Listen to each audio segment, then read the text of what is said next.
A'udzubillahi minasyaitonirrajim. Bismillahirrahmanirrahim.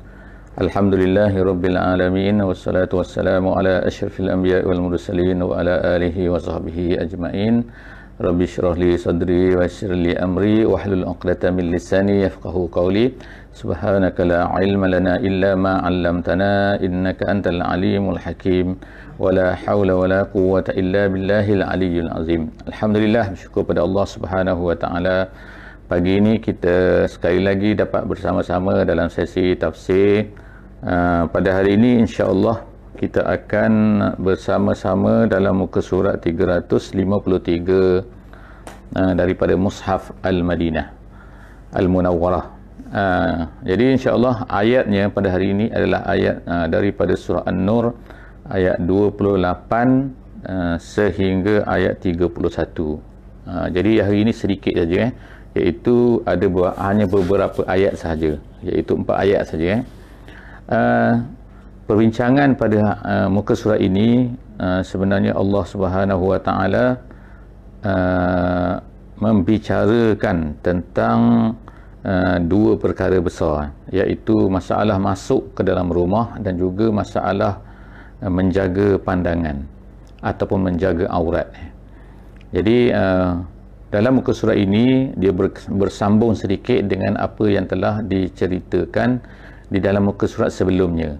Muka surat sebelumnya iaitu muka surat 352 pada ayat yang terakhir, iaitu ayat 27, disebutkan tentang masalah adab-adab tentang masuk ke dalam rumah, iaitu Allah Subhanahu wa taala menyebutkan, ya ayyuhallazina amanu la tadkhulu buyutan ghaira buyutikum hatta tasta'nisu wa tusallimu ala ahliha.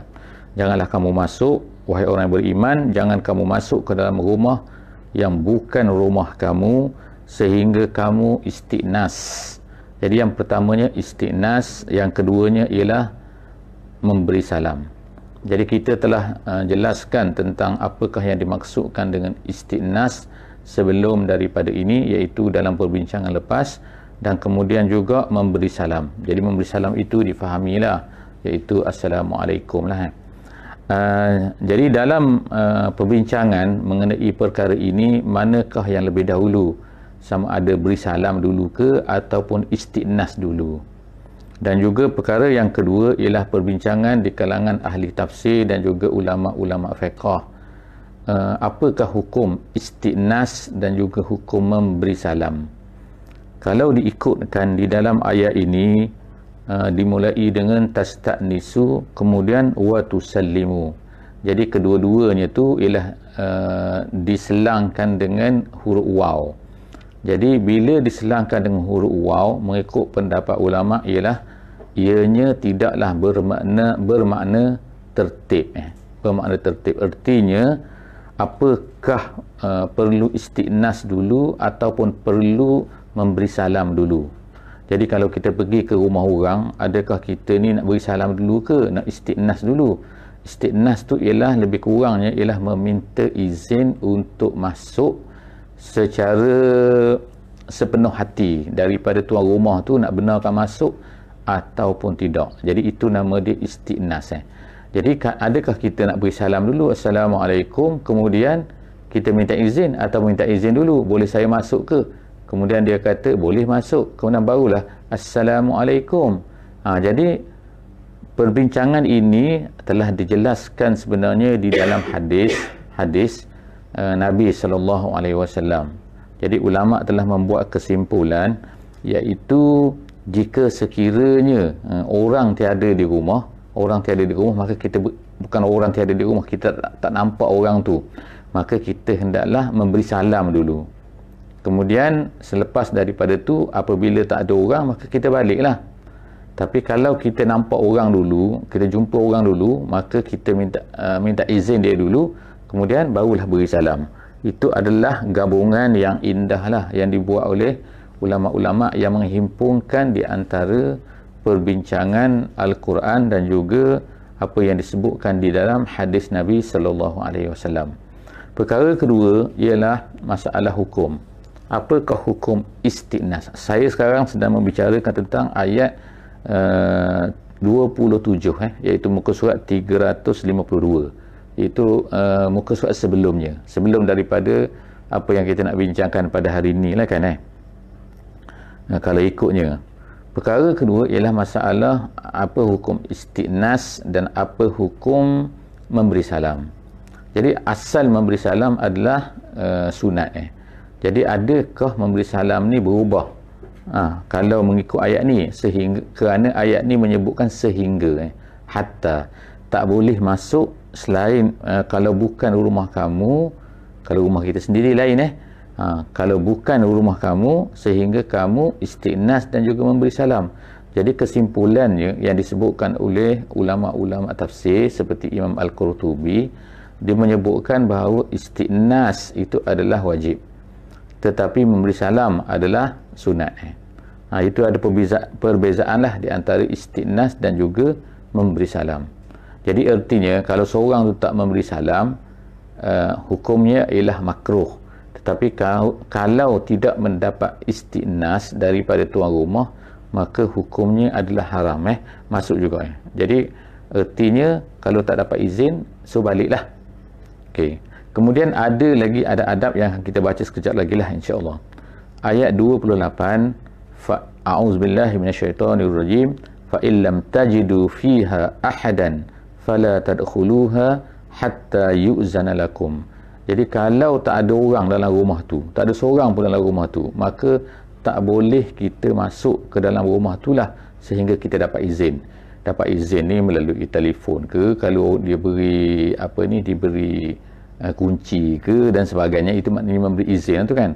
Ataupun diberitahu kepada kita bahawa dia kata bolehlah masuk melalui telefon. Jadi kita masuklah. Itu maknanya kita dapat izin walaupun tak ada orang dalam rumah tu. Tapi kalau tak ada orang, maka walaupun pintu tidak berkunci ke, pintu terbuka ke, maka tak boleh masuk. Wa in qila lakum murji'u farji'u. Jadi dalam ayat ini dia kata kalau kamu disuruh balik, maka hendaklah kamu balik. Jadi erti balik sini, maknanya disuruh balik sini, kita sebagai tuan rumah, sebagai orang yang berada di rumah, maka boleh mengatakan kepada orang yang datang tu, minta maaf lah, tak boleh masuk hari ni. Tak kira lah dia datang jauh ke, dia datang dekat ke, itu masalah kita. Itu adalah hak kepada tuan rumah untuk mengatakan bahawa saya tak boleh benarkan masuk hari ni, sebab masalah terpulang pada dia lah kan. Dia tak macam-macam mana pun kan, masalah dia. Wa azka lakum, Allah Ta'ala kata itu adalah lebih baik untuk kamu. Wallahu bima ta'maluna alim. Allah Ta'ala mengetahui, sangat mengetahui dengan apa yang kamu lakukan. Kemudian ayat yang ke-29, laisa alaikum junahun an tadkhulu buyutan ghaira maskunatin fiha mata'un lakum wallahu ya'lamu ma tubduna wa ma taktumun. Ayat ni, ayat 29 ni artinya ialah kalau masalah lain pula, iaitu masalah bukan rumah kita, tetapi rumah itu ialah rumah yang dia kata ghaira maskunah. Ghaira maskunah ni artinya ialah rumah yang tidak didiami. Apa maksud dia? Di tanah Arab dulu, di padang-padang pasir ataupun sebagainya, dia akan ada rumah-rumah yang didirikan di tempat-tempat perjalanan manusia. Jadi maknanya tempat laluan manusia ni kan, pergi ke sana, pergi ke sini, pergi ke Mekah, pergi ke Madinah, pergi ke Yaman dan sebagainya. Di tengah-tengah perjalanan tu biasanya kadang-kadang ada rumah-rumah yang dibina. Rumah itu ialah tidak ada penghuninya, tapi rumah itu disediakan seolah-olahnya menjadi tempat wakaf lah, tempat orang yang nak pergi laluan dan sebagainya, nak berehat, nak berhenti, nak tidur dan sebagainya. Jadi rumah itu nama dia buyutan ghaira maskunah. Jadi kalau ikutnya di sini ialah boleh tak boleh masuk rumah tu. Rumah tu kalau kita kata sekarang ni macam R&R lah kan. Kalau di highway tempat-tempat kita ni kan, jadi ada R&R situ, kemudian ada tempat-tempat rehat kan dan sebagainya, mungkin dibuat. Jadi boleh tak kalau rumah tu tertutup dan sebagainya, kalau tak ada orang, boleh tak kita masuk ke situ? Jadi disebut sini ialah maka laisa alaikum junahun, tak mengapa kamu nak masuk rumah tu tak perlulah minta izin sebab tuan dia dah mungkin dah tulis kat situ kan, masuklah kalau tak ada orang duduk kan. Jika sekiranya fiha mata'un lakum. Jadi ulama-ulama menjelaskan fiha mata'un lakum ni ada, kalau ikutnya ialah ada benda-benda, perkara-perkara, ada barang-barang kamu, tapi bukan maksudnya barang-barang, tapi maksudnya ialah manfaat-manfaat ataupun keperluan, ataupun maknanya kamu mendapat faedah masuk dalam tu, seperti kamu nak berlindung daripada panas ke, nak berlindung daripada sejuk ke dan sebagainya, nak berlindung daripada binatang ke, itu maksud mata'ul lakum, ada pada kamu mata'ul lakum, wallahu ya'lamu ma tubduna wa ma taktumun. Jadi Allah ulang lagi, Allah ni, dia ni adalah tahu apa yang kamu zahirkan dan apa yang kamu sembunyikan, yang kamu tak tunjuk pada orang. Kemudian kita masuk kepada ayat 30 dan juga 31, dia membicarakan satu isu lain, iaitu isu adab juga. Masalahnya ialah masalah adab. Adab apa? Iaitu yang kita namakan sebagai adab pandang memandang, adab menjaga aurat dan sebagainya. Jadi dalam ayat ini, ayat 30 ini, Allah Subhanahu Wa Taala menyebutkan tentang apa ni, bagi pihak orang lelaki, kul lil mu'minin. Jadi wahai Nabi, katakan kepada orang mukmin lelaki kat sini. Kemudian dalam ayat 31 dia kata wa kul lil mu'minat, dan katakanlah kepada perempuan, kepada orang mukminat yang perempuan. Jadi kalau ikut hukum asalnya adalah bila disebutkan kepada lelaki, automatik dia akan masuklah orang perempuan di dalam tu. Tapi kalau sebut orang perempuan, dia tak semestinya masuk lelaki, gitu. Jadi tetapi dalam ayat ni Allah Subhanahu Wa Taala dia sebutkan lelaki dan juga sebutkan perempuan. Dia nak sebutkan takut apa benda kan, takut tak orang salah faham. Orang salah faham apa? Takut dia terasa ada orang membaca ayat kalau sebut mukminin saja, orang kata hanya orang mukmin lah saja, lelaki sajalah yang kena. Masalah di sini ialah yaghuddu min absarihim, menundukkan pandangan. Orang atau kita panggil ghaddul basar, menundukkan pandangan. Jadi adakah lelaki sahaja? Tak, perempuan juga mesti menundukkan pandangan. Kerana apa? Kerana disebutkan juga dalam ayat 31, wa kul lil mu'minati yaghdudna min absarihim. Jadi minta maaf cikgu tak keluar suara dah. Kul lil mu'minina yaghuddu min absarihim, katakan kepada orang mukmin lelaki hendaklah mereka yaghuddu ni ialah ikhfid, asal makna dia itu rendahkan pandangan, bukannya tutup mata. Kalau tutup mata nanti berjalan, nanti langgar tiang lampu kan. Jadi kat sini ialah maksudnya, di sini ialah hendaklah menundukkan pandangan, artinya ialah tundukkan pandangan, bukan artinya ialah tak pandang, gitu tapi makna jaga pandangan. Wa yahfazu furujahum, dan kemudian dia hendaklah menjaga furuj, iaitu kemaluan. Jadi ada dua perkara kat sini yang Allah Ta'ala sebut, yang Allah Ta'ala suruh, iaitu menjaga pandangan, menundukkan pandangan dan juga menjaga kemaluan. Kenapa tak sebut salah satu? Kenapa tak sebut yang ni awal, menjaga kemaluan dulu kemudian barulah menundukkan pandangan? Sebab kemungkinan ada orang boleh menjaga salah satu tapi tak boleh menjaga dua-dua. Jadi di sini disebutkan kedua-dua tu adalah penting, dan yang pertama mungkin boleh bawa kepada yang kedua. Jadi sebab itulah kedua-duanya kena jaga. Walaupun seorang tu boleh jaga furujahum, tapi dia mestilah juga menjaga ghaddul basar, iaitu memandang benda-benda yang diharamkan. Memandang benda-benda yang diharamkan ni termasuk aurat, termasuk jugalah benda-benda lain kan. Dan banyak lagi lah benda-benda yang termasuk dalam pandangan ni kan. Dan kita semua faham kok tak payah cerita yang tu. Zalika azka lahum, itu adalah lebih baik, itu adalah lebih suci bagi mereka, bagi orang mukmin tu. Innallaha khabirum bima yasnaun. Allah Ta'ala sebut kat sini dia khabir. Khabir ni ialah artinya ialah Allah Ta'ala sangat tahu apa yang berlaku dan apa yang kamu lakukan, yasnaun, yang mereka lakukan. Jadi erti kat sini, kadang-kadang ada satu benda nama dia khainatul basar. Khainah ni ataupun khainatul a'yun, iaitu mata yang mengkhianati, mata yang khianat. Mata yang khianat ni ialah iaitu kadang-kadang kita pandang tu dengan hati. Itu satu pendapat lah kan, satu bentuk lah, iaitu kita pandang tu ialah dengan hati. Kadang-kadang pandang saja, tak dengan hati. Sebagai contohnya kan, kita ni jadi doktor kan, jadi doktor ni kadang-kadang terpaksa pandang aurat dan sebagainya.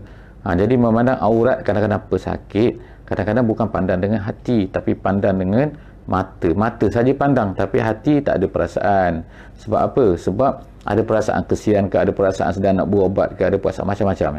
Tapi kadang-kadang kita memandang dengan hati. Jadi bila memandang dengan hati tu, itulah yang beratnya kan, yang lebih teruknya, iaitu memandang dengan mata dan kemudian turun ke hati. Jadi sebab itulah Allah Subhanahu Wa Taala, hikmahnya di sini Allah menyebutkan innallaha khabirun bima yasnaun. Allah Taala sangat tahu apa yang kamu lakukan. Kemudian ayat 31, kita masuk ayat 31 sekarang ni, wa kullil mu'minat, dan katakanlah kepada orang mukminat. Jadi dalam isu ni Allah Taala menyebutkan dua, lelaki dan juga perempuan. Perempuan pun kena yaghdudna min absarihinna, mestilah juga menjaga pandangan mereka. Artinya lelaki kalau tidak perlu tak boleh pandang perempuan, dan begitulah juga perempuan kalau tak perlu tak boleh pandang lelaki. So masing-masing maknanya kena menjaga pandangan. Wa yahfazna furujahunna, dan hendaklah menjaga kemaluan mereka. Wala yubdina, dan ini khusus kepada perempuan, iaitu Allah sebut apa? Wala yubdina, dan janganlah mereka, iaitu perempuan itu, yubdina, yuzhirna, menunjukkan, zinatahunna, perhiasan mereka, illa ma zahara minha, melainkan apa yang zahir daripadanya. Jadi isu ini dalam fiqhnya banyak perbincangan dia. Apakah maksud zinah, apakah maksud ma zahara minha, apa yang zahir tu. Jadi perempuan memanglah disukakan kepada zinah. Zinah artinya ialah perhiasan. Kalau orang lelaki ni jarang-jarang sikit dia suka perhiasan. Jadi perempuan tu, itu memang kejadian Allah Ta'ala ciptakan, sukakan perhiasan. Dan kemudian dia suka perhiasan, tak apa lagi, tapi kadang-kadang dia suka menzahirkan perhiasan, tunjuk pada orang kan. Kan kita tengok cerita-cerita lama lah kan, cerita-cerita baru ke cerita moden, itu dia suka. Sebab itulah perhiasan beg lawa ke, gelang emas ke, loket emas ke, apa, jadi dah beli mahal-mahal, dia nak tunjuklah pada orang kan. Takkanlah tak nak tunjuk. Jadi sebab itulah nama dia zinah. Zinah ni ialah satu benda yang mana dia tak ada function. Function dia ialah tunjuk je. Jadi kalau ada function, dia tak panggil zinah pula kan. Contohlah kita katakan cermin mata. Saya pakai cermin mata ni kan, cermin mata ni adalah, dia bukan zinah. Cermin mata ni adalah untuk melihat rabun jauh ke, rabun dekat ke. Kemudian ada bingkai kat tepi ni. Bingkai kat tepi ni gunanya untuk apa? Untuk supaya cermin ni tak jatuh. Itu ada function. Tapi kadang-kadang ada orang membuat ni, membeli daripada emas ni. Ni bingkai ni daripada emas. Jadi bila bingkai itu daripada emas, dia dah bukan function dah, dia jadi zinah pula. Jadi situ ada zinah dan function. Jadi hukum kat sini ada hukum perhiasan, hukum ni dan sebagainya. Itu kita boleh tengoklah kan dalam buku-buku fiqh, perbincangan fiqh, masalah penggunaan emas dan juga perak kan. Itu insya-Allah bukan tempat dia. Sekarang kita nak cerita pasal apa ni kan, iaitu jangan tunjukkan perhiasan perempuan tu melainkan apa yang zahir. Apa yang zahir? Di sini banyak pendapat ulama kan. Ada yang kata al-wajhu wal kaffain, iaitu muka dan dua tapak tangan. Dua tapak tangan tu ialah zahir dan batin lah. Yang batin yang ni, yang depan ni. Kalau yang zahir ni, yang belakang ni. Jadi ulama kata ialah boleh, iaitu apa yang dimaksudkan dengan ma zahara minha ialah tapak tangan ni dan juga muka lah. Tetapi banyaklah juga pendapat-pendapat dalam isu ni. Adakah maknanya perempuan itu wajib menutup mukanya dan sebagainya. Jadi ini perbincangan ulama. Jadi pendapat yang masyhurnya ialah bolehlah dibuka muka dan juga dua tapak tangan, kecuali jika ada fitnah. Kalau ada fitnah ni boleh, maknanya boleh membawa ada perasaan terhadap orang yang memandangnya, mungkin dia tu lawa sangat ke, cantik sangat ke, dan sebagainya, tak tahulah kan. Tapi kalau membawa kepada sesuatu yang tidak elok, pandangan orang melihatnya, maka pada ketika itu maka wajiblah dia menutup itu semua kan. Kemudian Allah Ta'ala sebut wal yadribna bi khumurihinna ala juyubihinna, dan hendaklah dia yadribna, iaitu memukul, bi khumurihinna, khumur tu ialah pakaian perempuan tu, ala juyubihinna, tudung dia tu atas, jadi pakaian dia tu ala juyubihin. Juyub ni apa? Juyub ni ialah poket asalnya. Poket tu apa? Iaitu belahan tempat untuk masuk kepala kat sini kan. Jadi untuk masuk kepala kat sini kita ada, kalau tak ada tempat masuk kepala ni macam nak keluar kepala kan. Jadi itu belahan ini kadang-kadang dia besar sikit, besar lah daripada leher kan, kalau tak ada kancing ni kan. Jadi bila belahan ini besar sini, maka itu nama dia juyub, tempat masuk. Okey. Jadi Allah Subhanahu Wa Taala sebut kat sini ialah hendaklah dipukulkan. Dipukulkan tu maknanya ditutupkan, dijatuhkan, dilabuhkan. Khumur tu ialah yang khimar tu, dia panggil khimar. Dia khumur tu satu, khimar tu dia punya jamak dia. Jadi di atas juyub mereka. Jadi artinya kena tutup sebelah depan ni, di atas dada ni, supaya tak nampak. Ini adalah perintah Allah Ta'ala ni kerana orang-orang Quraisy, perempuan-perempuan Quraisy, perempuan-perempuan jahiliah, mereka ni kadang-kadang pakai tudung juga. Tapi tudung mereka ni biasanya dia akan pakai tudung kepala ni tapi dilemparkan ke belakang. Dilemparkan ke belakang menyebabkan dia akan nampak lah leher ni nampak, kemudian bahagian depan ni nampak, supaya nampak lah gelang-gelang dia, apa benda, loket-loket dia semua ke atas ni semua dia nampak kan kat depan. Jadi sebab itulah nama dia, Allah Ta'ala memerintahkan kat sini wal yadribna bi khumurihinna ala juyubihinna. Kemudian lagi Allah Ta'ala sebut wala yubdina zinatahunna, jangan tunjukkan perhiasan, illa li bu'ulatihinna, melainkan kepada suami mereka, dan seterusnya lah panjang situ, au abaihinna au abai bu'ulatihinna. Allah Ta'ala sebut semua kat situ, jumlah semuanya ulama-ulama kata adalah, kalau ikut dikiraan, termasuk yang ada di sini dan juga yang termasuk di dalam dikiaskan ataupun disambung oleh hadis-hadis lagi, termasuk semua sekali jumlahnya adalah sebanyak 12 orang, 12 jenis 12 jenis manusia, 12 jenis lelaki yang dipanggil sebagai mahram. Jadi ini adalah perempuan-perempuan yang tak boleh lelaki yang tak boleh dikahwini oleh perempuan tu. Jadi mereka ini diberi pengecualian lah, iaitu boleh membuka sebahagian daripada anggota tu. Bukan boleh semua, boleh sebahagian saja. Sebahagian itu iaitu muka, kepala, lengan dan sebagainya lah. Kemudian disebutkan lagi kat sini kan, yang biasa-biasa orang-orang tu disebut kat sini bani akhawatihinna au nisaihinna. Satu perkara yang mungkin kita nak tengok kat sini ialah, yang saya perlu highlightkan ialah au nisaihinna. Disebut sini ialah perempuan-perempuan mereka. Jadi apa maksud perempuan-perempuan mereka? Jadi di sinilah ulama-ulama telah sebutkan maksud perempuan mereka itu perempuan-perempuan Islam. Sebab itulah dibezakan di antara perempuan-perempuan Islam dengan perempuan-perempuan yang bukan Islam dari segi hukum aurat. Perempuan yang bukan Islam ini, maka diharuskan untuk menunjukkan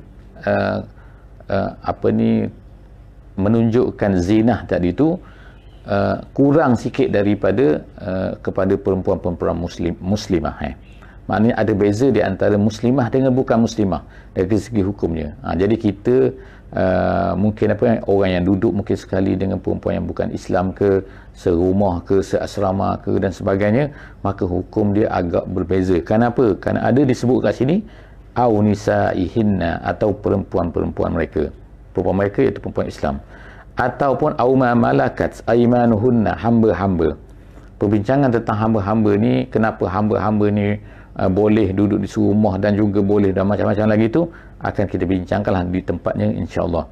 awit tabi'ina ghairi ulil irbati minar rijali.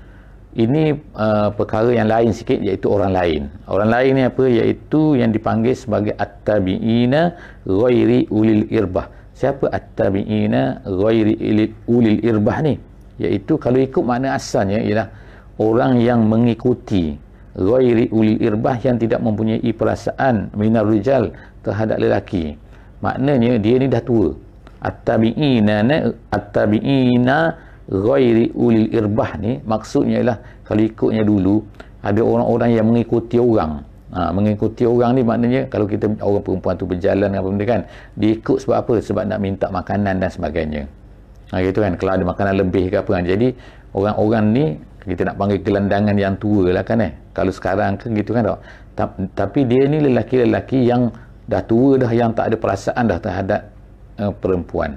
Jadi orang-orang macam ni tidak apa untuk dibuka sedikit daripada zinatahunna tu untuk mereka, kalau terbuka untuk mereka. Jadi dalam isu ni juga ialah banyaklah masalah-masalah fiqh sebenarnya. Dan yang terakhir tu ialah masalah at-tiflil ladzi lam yazharu ala auratin nisa, iaitu kanak-kanak yang bukan belum sampai umur, tapi kanak-kanak yang belum ada perasaan terhadap perempuan. Maknanya kanak-kanak kecil lagi, dia tak ada perasaan, dia tak ada nafsu, tak ada apa pun kan. Jadi kanak-kanak ni tidak mengapa untuk dibuka sebahagian daripada zina tadi tu kepada mereka. Kemudian yang terakhirnya ialah wala yadribna bi arjulihinna liyu'lama ma yukhfina min zinatihinna, iaitu perempuan itu dilarang oleh Allah Ta'ala untuk memukul kaki-kaki mereka untuk diketahui apa yang tersembunyi daripada perhiasan mereka. Jadi ini adalah satu bentuk yang berlakulah di zaman jahiliah dulu sebelum daripada kedatangan Nabi SAW, iaitu perempuan ni kalau dia berjalan tu maka dia akan buat satu cara yang menunjukkan ada perhiasan dalam kaki mereka, dalam tak kira kan. Jadi ulama-ulama mengatakan kat sini ialah apa? Iaitu tidak boleh kita ni buat satu cara, satu bentuk dengan lengan-lengguk dan sebagainya yang boleh menyebabkan orang tertarik. Termasuk dalam ni juga ialah disebutkan oleh ulama-ulama seperti disebutkan dalam tafsir Al-Wasit. Dia kata ialah termasuk dalam ni memakai pakaian berwarna-warni, memakai pakaian yang menarik perhatian, cara bentuk lengan-lengguk dan sebagainya, semua itu adalah termasuk dalam perkara ini. Jadi akhirnya Allah Ta'ala kata watubu ilallahi jami'an ayyuhal mu'minuna la'allakum tuflihun, dan bertaubatlah kamu semua kepada Allah wahai orang mukmin, moga-moga. Kan dia sebut kat sini ayyuhal mu'minun kan, orang lelaki saja kalau ikutnya kan, tapi maksud kat sini bila sebut lelaki maka termasuklah perempuan. Maknanya orang perempuan pun kenalah juga bertaubat, bukan lelaki saja. Ayyuhal mu'minun, wahai orang mukmin, la'allakum, moga-moga kamu ini berjaya. Jadi ayat ini, ayat 31 ni dikatakan oleh Imam Al-Qurtubi adalah satu-satunya ayat yang paling banyak sekali disebutkan dhamir untuk perempuan, iaitu sebanyak 25 dhamir. 20 dhamir. Dhamir ni ialah hinna tu itu adalah nama dia dhamir. Jadi dhamir ini terbanyaklah dalam ayat Quran, iaitu sebanyak 25. Setakat itu saja untuk kali ini. Aqulu qawli hadza wa astaghfirullahal azim li wa lakum.